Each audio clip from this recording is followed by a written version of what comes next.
तुम मेरी माँ का फैसला सुना सकते हो, लेकिन उनके साथ मेरे ताल्लुक में उंगली नहीं उठा सकते। पहले मुझसे पूछना पड़ेगा।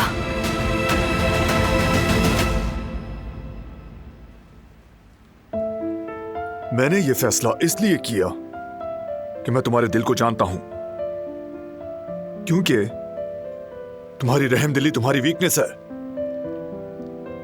वो औरत तुम्हारी भलाई की हकदार नहीं है, समझो इसे, नहीं है हकदार। शायद ठीक कह रहे हो, हक पर हो, लेकिन इससे क्या फर्क पड़ता है? क्या ये हकीकत बदल जाएगी कि वो मेरी माँ है? हम अपने खानदान नहीं चुन सकते, और तुम ये बात बहुत अच्छी तरह जानते हो। तुमने भी मुश्किलात झेली, इतनी बातों का सामना किया। जब मैं उनकी करतूतों को याद करती हूँ तो मुझे बहुत दुख होता है। लेकिन ये बात मत भूलो बारान कराबे, हम शादीशुदा हैं। इसका मतलब यह है कि अपनी जिंदगी से मुतालिक फैसले हम मिलकर करेंगे।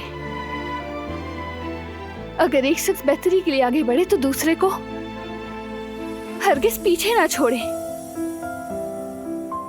अगर आगे बढ़ना है तो साथ में, और अगर पीछे रुकना है तो भी साथ में।